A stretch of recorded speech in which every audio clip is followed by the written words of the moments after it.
सभी विद्यार्थियों का हमारी क्लास में स्वागत है। और आज हम जिस विषय के बारे में बात कर रहे हैं वो है मौलिक अधिकार। तो आज हम अपने इस लेक्चर में भारतीय नागरिकों को जो अधिकार मिले हुए हैं उनके बारे में डिस्कशन करेंगे। तो हम अपने इस लेक्चर को शुरू करें उससे पहले आपको ये जानना जरूरी है जैसे फंडामेंटल राइट्स, मौलिक अधिकार। अब मौलिक से पहले आप इस अधिकार को समझ लीजिएगा कि अधिकार किसे कहते हैं। तो सामान्यतः यदि हम इस राइट्स के बारे में ही बात करना चाहें अधिकार, तो इसके बारे में अलग अलग प्रकार से विद्वान हैं वो अलग अलग प्रकार की परिभाषाएं बताते हैं। जैसे हम यहाँ पर लास्की के अनुसार जानना चाहें, उन्होंने कहा है कि अधिकार सामाजिक जीवन की वे परिस्थितियां हैं, ये क्या है, एक कंडीशंस हैं, वे कंडीशंस हैं जिन्हें कोई भी व्यक्ति है वह अपनाकर अपने व्यक्तित्व का, अपनी जो पर्सनैलिटी है उसका विकास करता है, उसे हम अधिकार कहते हैं। तो सामान्यतः वे आप ये मान सकते हैं कि अधिकार सामाजिक जीवन की वे परिस्थितियां हैं जिन्हें कोई एक व्यक्ति अपनाकर अपने व्यक्तित्व का विकास करता है अकॉर्डिंग टू लॉस्की। इसके बाद में एक विचारक और आते हैं, उनका नाम है बोसांके। बोसांके ने कहा है कि अधिकार वह मांग, एक डिमांड, वह मांग या दावा है जिसे राज्य लागू करता है और समाज मान्यता देता है।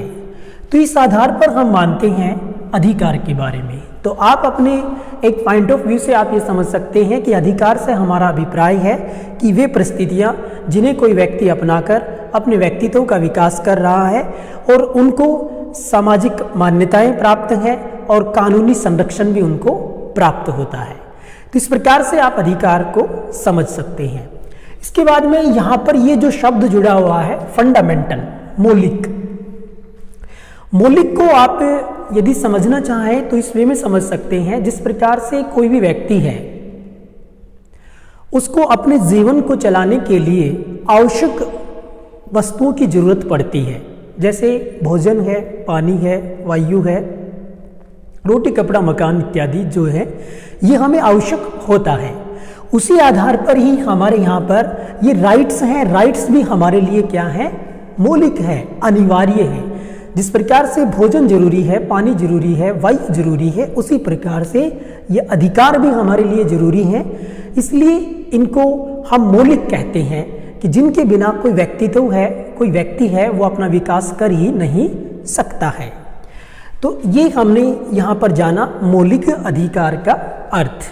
तो सामान्यतः आप बता सकते हैं जो व्यक्ति के जीवन के लिए सबसे ज़्यादा जरूरी हो, जिन्हें एक व्यक्ति अपनाकर अपने व्यक्तित्व का विकास करे, सामाजिक मान्यताएं या समाज उसको मान्यता देता है और उनको कानूनी संरक्षण प्राप्त होता है, उन्हें हम मौलिक अधिकार कहते हैं। इसके साथ में हम यहाँ पर जो भी हमारे फंडामेंटल राइट्स हैं, इन फंडामेंटल राइट्स को जानने से पूर्व एक बार हम ये जो राइट्स हैं, अधिकार हैं, इनका एक थोड़ा सा ऐतिहासिक जो बैकग्राउंड है, हिस्ट्री है, उसको थोड़ा सा समझ लेते हैं। वैसे तो अधिकारों के बारे में हम बात करना चाहें, मानव सभ्यता का जब से अस्तित्व हुआ है तभी से ही अधिकार अपने आप में महत्वपूर्ण स्थान रखते हैं। इसमें से आप मान सकते हैं कि मानव सभ्यता जितनी पुरानी है उतनी ही पुराना यहाँ पर अधिकारों का इतिहास रहा है। जैसे हम शुरुआती दौर में यहाँ पर बात करना चाहें, पितृसत्तात्मक परिवार थे, वहाँ पर पिता अपने परिवार पर अधिकार रखता था। मातृसत्तात्मक जो परिवार थे वहाँ पर माँ अपने परिवार पर अधिकार रखती थी। इसके बाद में यहाँ पर देवीय सिद्धांत अस्तित्व में आता है, फिर यहाँ पर सामाजिक समझौते का सिद्धांत अस्तित्व में आता है। तो ये अलग अलग प्रकार के जो विचार दिए जा रहे हैं उनके आधार पर अधिकारों का निर्माण भी हो रहा है, वो हम जानकारी यहाँ रखते हैं। जैसे हम यहाँ पर एक देवीय जो डिवाइन थ्योरी बनी हुई है,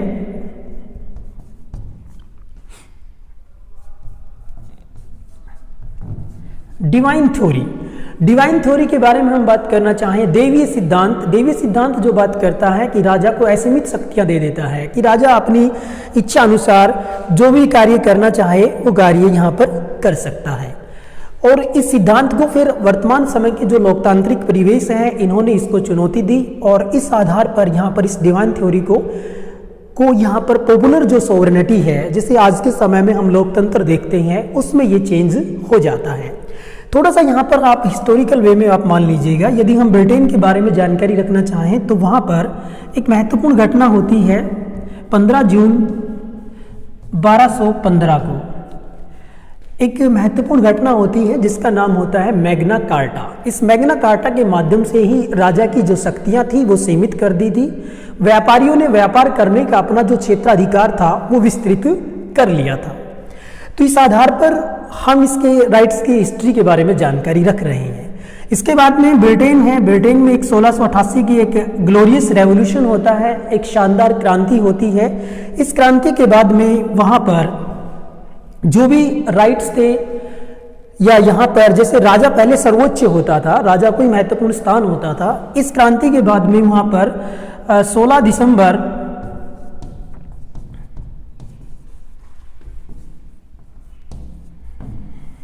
दिसंबर को यहाँ पर एक महत्वपूर्ण कार्य कर दिया गया कि राजा है, राजा को भी कानून के दायरे में ला दिया गया, जिसमें कहा गया कि राजा कानून से सर्वोच्च नहीं है। तो राजा भी कानून के दायरे में आ गया। इससे पहले राजा है वो कानून के दायरे में नहीं आता था, और ब्रिटेन की जो व्यवस्था है या राजा है, राजा संसद के अनुसार कार्य वहाँ पर करेगा, इस प्रकार की व्यवस्था वहाँ पर हो गई थी, जिसका धीरे धीरे अभी भी विकास वहाँ पर हो रहा है।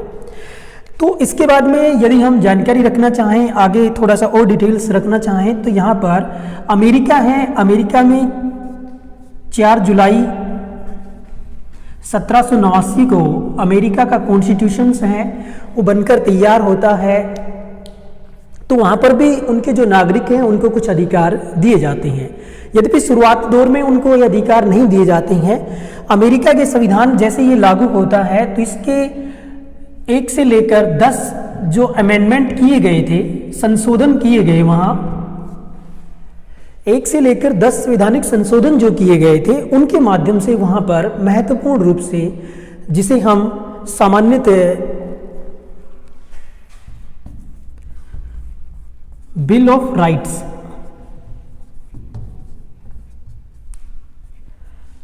मौलिक अधिकार, जैसे हमारे यहाँ पर मौलिक अधिकार, वहाँ पर उनको बिल ऑफ राइट्स कहा जाता है। तो ये शुरुआत में अमेरिका के 10 संवैधानिक संशोधनों के माध्यम से अमेरिका के नागरिकों को बिल ऑफ राइट्स दिए गए, मौलिक अधिकार उनको दिए गए। तो ये उनको आज़ाद संविधान लागू होने के बाद में प्राप्त हुए। यदि आप भारत के बारे में जानकारी रखना चाहेंगे तो हमारे देश में तो ये पहले ही, जैसे ही संविधान बनकर तैयार होता है और फिर लागू होता है, उसके बाद में हमारे यहाँ पर भारत के नागरिकों को मौलिक अधिकार शुरुआती दौर में ही दे दिए गए थे। तो ये तो हमने इंडिया के बारे में थोड़ा सा संदर्भ यहाँ पर बताया। एक यहाँ पर 1789 में फ्रांसीसी क्रांति होती है। वहाँ पर भी स्वतंत्रता, समानता और बंधुता के जो महत्वपूर्ण नारे थे, उनके लिए लोगों ने जो रेवोल्यूशन वहाँ पर किया था, क्रांति जो की थी, वो भी अपने आप में महत्वपूर्ण स्थान रखती है। तो अधिकार हैं, अधिकारों के लिए सामान्यतः व्यक्ति हैं, उन्होंने अनेक प्रकार की क्रांतियाँ यहाँ पर की हैं, और जिन्हें एक व्यक्ति अपनाकर अपने व्यक्तित्व का विकास कर रहा है, ये सब हम अधिकार के अंतर्गत हम इनको मानते हैं। अब हम यहाँ पर थोड़ा सा इंडिया के बारे में जानकारी रखेंगे, भारत के बारे में। तो इंडिया के बारे में हम जानकारी रखना चाहें तो आप जानते हैं कि हमारे देश का जो संविधान है,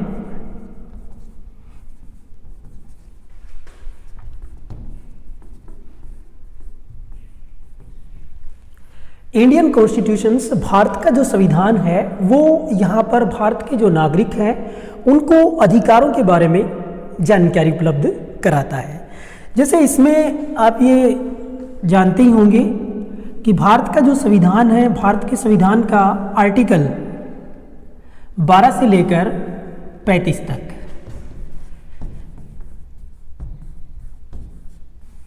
इन आर्टिकल में ये लगभग यहाँ पर 24 आर्टिकल हो जाते हैं। इन 24 आर्टिकल्स में हमें हमारे मौलिक अधिकार मिले हुए हैं, और इन मौलिक अधिकारों के माध्यम से ही हम अपना जो व्यक्तित्व का विकास है या भारत में अपने व्यक्तित्व का विकास आसानी तरीके से कर पा रहे हैं। इनके बहुत ज़्यादा महत्वपूर्ण स्थान एट द प्रेजेंट टाइम भी है और आगे भी इनका महत्व बना रहेगा। भारत का जो संविधान है, इस संविधान का यहाँ पर पार्ट यदि हम बात करना चाहें, पार्ट है ये 3। भाग 3 में अनुच्छेद 12 से लेकर 35 तक मौलिक अधिकारों के बारे में वर्णन किया गया है। इनके बारे में हम आगे डिटेल्स यदि रखना चाहें तो आप इस प्रकार से रख सकते हैं कि हम अपने इन फंडामेंटल राइट्स हैं, जो भी हमारे ये मौलिक अधिकार हैं,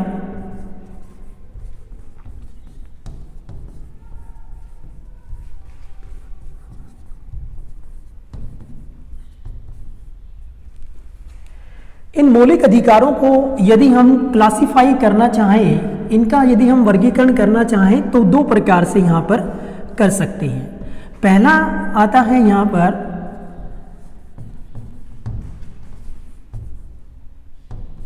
क्लासिफाइड फंडामेंटल राइट्स और दूसरा आता है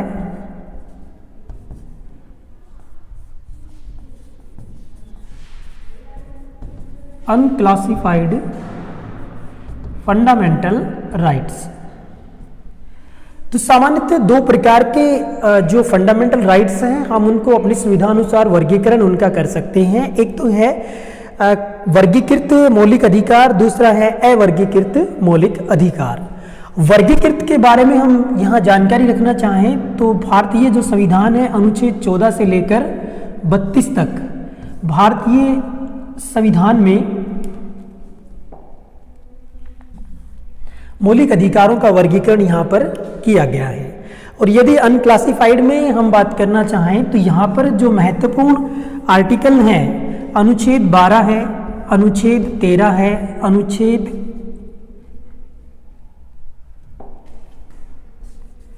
33 है, अनुच्छेद 34 है, अनुच्छेद 35 है। ये अनक्लासिफाइड फंडामेंटल राइट्स हैं। तो इसमें हम सबसे पहले जो जानकारी रखेंगे, जैसे हम इस लेक्चर में जो जानकारी रखेंगे इन दोनों के बारे में ही बताएंगे। सबसे पहला हमारा यहाँ पर आएगा क्लासिफाइड फंडामेंटल राइट्स, वर्गीकृत मौलिक अधिकार। तो इनमें हम विश्लेषण करेंगे तो सबसे पहले यहाँ पर क्लासिफाइड जो फंडामेंटल राइट्स हैं, इनमें सबसे पहला आता है यहाँ पर राइट टू इक्वलिटी।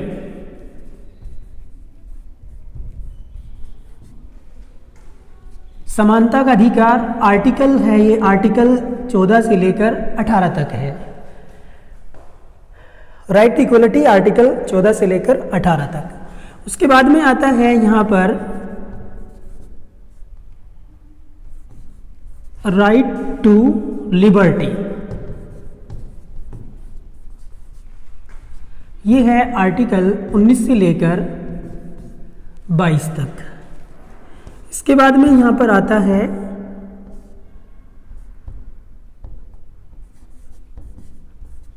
राइट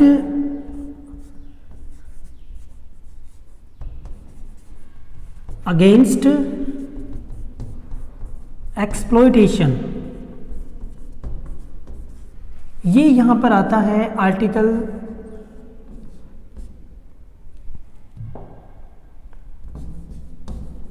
23 से लेकर 24 तक।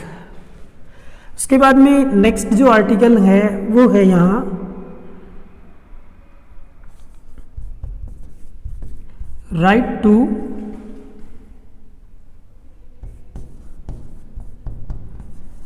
रिलीजियस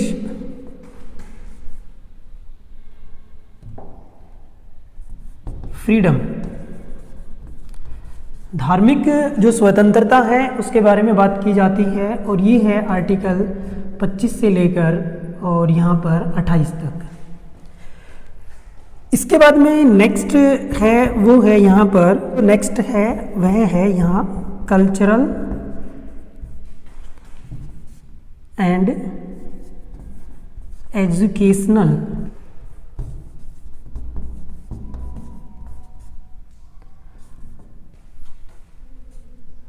आर्टिकल 29 से लेकर 30 तक।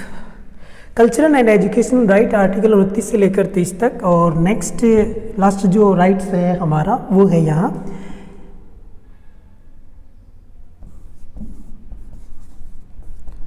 कॉन्स्टिट्यूशनल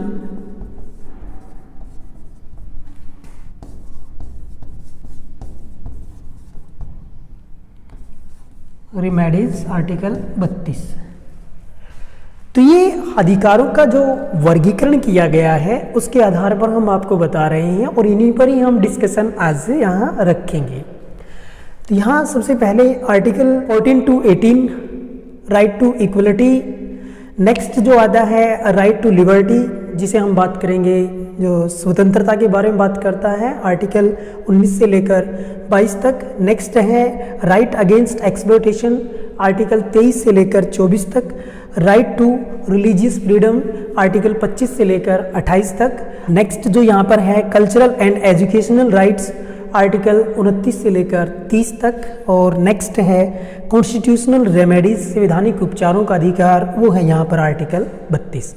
तो इनकी अभी हम आर्टिकल्स के वाइज आर्टिकल्स जो बने हुए हैं उन्हीं के अनुसार हम इनका स्टडी करेंगे।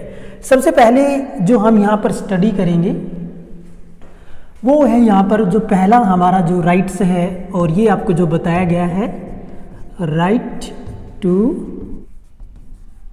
इक्वलिटी।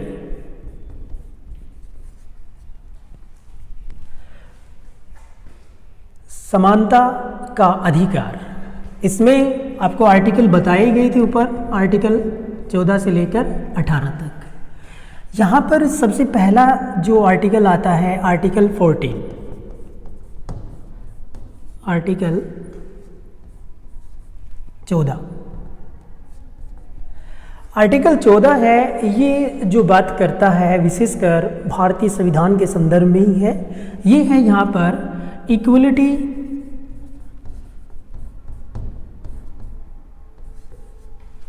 बिफोर लॉ, कानून के समक्ष समानता। अनुच्छेद 14 जो आज के समय में बड़ा ही प्रासंगिक है, कोर्ट में भी सबसे ज़्यादा इसी जो आर्टिकल है इस पर चर्चाएं होती हैं कि आर्टिकल 14 है जिसमें सभी को समानता का जो अधिकार है कानून के समक्ष दिया गया है कि सभी व्यक्ति कानून के समक्ष समान हैं। यहाँ पर आप एक जानकारी रख सकते हैं कि जो बातें कानून में लिख दी गई हैं वही यहाँ पर सर्वोच्च रहेंगी, इसके अलावा कोई सर्वोच्च नहीं होगा। इसके साथ में इसमें ये भाव आता है कि यहाँ पर कानून सर्वोच्च होगा, जो लॉ है वो सर्वोच्च होगा, न कि यहाँ कोई व्यक्ति सर्वोच्च होगा। जैसे मान लीजिएगा कोई व्यक्ति है और उससे कोई क्राइम हो जाता है, चाहे वो कोई गांव का साधारण व्यक्ति हो या देश का यहाँ पर प्रधानमंत्री हो, यदि कानून में उनके लिए सज़ा का प्रोविजंस है कि ये सज़ा है और एक ही प्रकार का उन्होंने कोई क्राइम किया है तो दोनों को एक ही प्रकार की सज़ा वहाँ पर दी जाएगी। ऐसा नहीं किया जाएगा कि ये देश का प्रधानमंत्री है या रह चुका है इसको कम सज़ा दे दें, या इस व्यक्ति का धर्म ये है, इस व्यक्ति की भाषा ये है, इस व्यक्ति का जाति ये है, इस व्यक्ति का गोत्र ये है या संप्रदाय ये है। इन बातों का कोई महत्व यहाँ पर नहीं रहेगा। यहाँ पर जो महत्व दिया जाएगा वो कानून को महत्व दिया जाएगा। तो कानून के दृष्टि में सभी व्यक्ति एक समान है, जो बातें कानून में कही गई हैं उन्हीं के अनुसार ही यहाँ पर उन कानूनों का पालन यहाँ किया जाएगा। तो ये हमारे यहाँ पर आता है आर्टिकल 14। इसके बाद में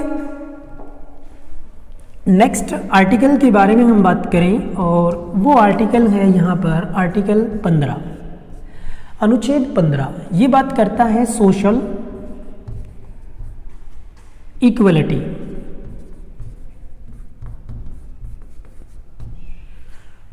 आर्टिकल 15 जो बात करता है सामाजिक समानता के बारे में, ये स्पेशल राज्य को निर्देश देता है कि राज्य अपने नागरिकों के साथ में किसी भी प्रकार से किसी भी आधार पर भेदभाव नहीं करेगा। ये बेसिस क्या क्या हैं, जैसे इसमें पहले ही बता दिया गया है कि राज्य अपने नागरिकों के साथ में रिलीजन के आधार पर, धर्म के आधार पर भेदभाव नहीं करेगा, क्रीड, नस्ल के आधार पर कि ये गोरा है या काला है, इस वे में है, इस आधार पर भेदभाव नहीं करेगा। राज्य है वो कास्ट, जातीय आधार पर भेदभाव नहीं करेगा कि इस व्यक्ति की जाति ये है, उस व्यक्ति को ज़्यादा यहाँ पर कोई प्रोटेक्शन दिया जाए, ऐसा भी नहीं होगा। इसके बाद में है यहाँ पर सेक्स, कि मेल या फीमेल, कि ये पुरुष है, ये महिला है या कोई ट्रांसजेंडर है, इस आधार पर भी व्यक्ति के साथ में कोई भेदभाव नहीं किया जाएगा। नेक्स्ट है यहाँ पर, और वो है कि लिविंग प्लेस,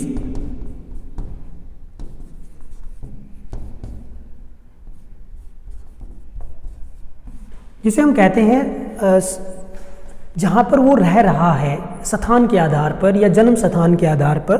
तो ये 5 बेसिस हैं, इन आधार पर राज्य हैं वो किसी भी नागरिक के साथ में भेदभाव नहीं करेगा। इसमें स्पेशली लिखा गया है कि state shall not be discrimination basis on religion, creed, caste, sex and living place. जो भी हैं इन आधार पर राज्य हैं वो अपने नागरिकों के साथ में किसी प्रकार से कोई भेदभाव नहीं करेगा। सोशल इक्वलिटी की यहाँ पर स्थापना की गई है। इसके बाद में हम नेक्स्ट बात करें और वो है यहाँ पर आर्टिकल 16। अनुच्छेद 16 है, ये बात करता है विशेषकर इसी आर्टिकल के बारे में हम बात करें, ये जो जानकारी रखता है वो है यहाँ पर इक्वल, एक समान, अपॉर्चुनिटी, अवसर इन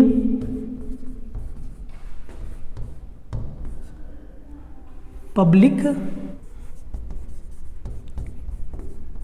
एम्प्लॉयमेंट। राज्य है वो अपने नागरिकों के साथ में किसी भी प्रकार से कोई भी सरकारी जॉब कोई प्राप्त कर रहा है तो उस वे में राज्य है वहाँ पर सभी व्यक्तियों को अवसरों की समानता दी गई है। सभी व्यक्ति अपनी उन्नति करने के लिए एक समान अवसर प्राप्त करते हैं। यहाँ पर किसी भी व्यक्ति के साथ में किसी भी आधार पर कोई भेदभाव नहीं किया जाएगा। जैसे इसमें यह नहीं देखा जाएगा कि इस व्यक्ति का धर्म ये है, भाषा, जाति, गोत्र, क्षेत्र इत्यादि जो भी है, एक कोई भी बेस यहाँ पर नहीं माना जाएगा। सामान्यतः आप इसको इस प्रकार से समझ सकते हैं कि सभी व्यक्तियों को अपनी उन्नति करने के एक समान अवसर यहाँ पर दिए गए हैं। लेकिन ये जो आर्टिकल्स हैं, इस आर्टिकल्स में आगे लिखा भी गया है कि ये आर्टिकल जो समाज के पिछड़ा वर्ग है, जिसमें यहाँ पर बात की गई है कि राज्य में जो सोशल और एजुकेशन, इस बेस पर जो सामाजिक रूप से पिछड़े वर्ग हैं और शैक्षिक रूप से पिछड़े वर्ग हैं, उनको राज्य विशेष सुविधाएं उपलब्ध करा सकता है शिक्षण संस्थाओं में, रोजगार में। तो ये आर्टिकल उनको यहाँ नहीं रोकेगा, इसी में ये बातें लिखी गई है। तो जिसमें आप जानते हैं कि आर्टिकल 16 सब क्लास 4 जिसमें बात की गई है रिजर्वेशंस के बारे में, आरक्षण के बारे में यहाँ पर बात की गई है। यद्यपि आज के समय में रिसेंटली यदि हम बात करना चाहें तो इसमें अभी एक नया और जुड़ गया है, वो इकोनॉमिक के बारे में है कि कोई सामाजिक वर्ग जो आर्थिक रूप से भी पिछड़ा हुआ है तो उसको भी यहाँ पर आरक्षण की व्यवस्था जैसे एट द प्रेजेंट टाइम उनको यहाँ पर दे दी गई है। इकोनॉमिक वीकर सेक्शंस जो यहाँ आते हैं उनको यहाँ पर प्रोटेक्शंस इसी आर्टिकल्स में दे दिया गया है। आर्टिकल 16 उसका सब क्लास 6 में इस प्रकार से व्यवस्था कर दी गई है। तो ये आर्टिकल 16 है, ये सभी को इक्वल अपॉर्चुनिटी के बारे में बात करता है, लेकिन साथ में ये भी यहाँ बात करता है कि राज्य सामाजिक आर्थिक रूप से जो पिछड़े वर्ग हैं उनको विशिष्ट सुविधाएं दे सकता है। और अभी रिसेंटली जो आर्थिक रूप से पिछड़े वर्ग हैं उनको भी यहाँ पर राज्य अपनी सुविधा के लिए शामिल यहाँ कर लिया गया है। ठीक है, इसके बाद में नेक्स्ट जो आता है वो है यहाँ पर आर्टिकल 17। अनुच्छेद 17 है, ये जो बात करता है ये है यहाँ पर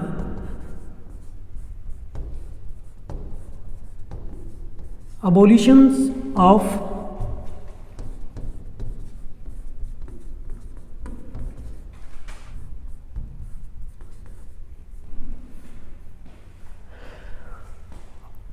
अबोलिशन ऑफ अनटचेबिलिटी। ये जो बात करता है इसमें विशेषकर जो बात कही गई है वो यही है कि राज्य में जो अस्पृश्यता है, भारत में अस्पृश्यता है, छुआछूत है, वो यहाँ पर समाप्त कर दी गई है। किसी भी व्यक्ति के साथ में जातीय आधार पर यहाँ पर जो अनटचेबिलिटी है, अस्पृश्यता है, इसका व्यवहार में प्रयोग नहीं किया जाएगा किसी भी व्यक्ति के साथ में। और इसके प्रोटेक्शन देने के लिए यहाँ पर 1955 का अधिनियम पारित किया गया। उसके बाद में 1979 में, और जैसे अभी हम रिसेंटली और भी यहाँ पर पारित किए गए थे। रिसेंटली हम बात करना चाहें तो 2015 जो ये गवर्नमेंट बनी थी, इस गवर्नमेंट ने भी यहाँ पर जो अनटचेबल वर्ग है, जिसमें अस्पृश्यता को सामान्यतः समाज में इम्पोज किया गया था, उसको यहाँ पर समाप्त कर दिया गया है। ये और एक कठोर कानून यहाँ पर 2015 में बना दिया गया है। तो इसको कंप्लीट रूप में भारत में समाप्त अभी कर दिया गया है। तो कोई भी व्यक्ति व्यवहार में इसका प्रयोग नहीं करेगा, और यदि करता है तो उसके अगेंस्ट FIR है या उस पर कानूनी कार्रवाई की जा सकती है। इसकी व्यवस्था यहाँ पर आर्टिकल 17 है, अनुच्छेद जो 17 है वो यहाँ पर करता है। इसके बाद में हम बात करें यहाँ पर, और ये है आर्टिकल 18, अनुच्छेद 18। अनुच्छेद 18 जो बात करता है वो यहाँ बात करता है अबोलिशन ऑफ टाइटल।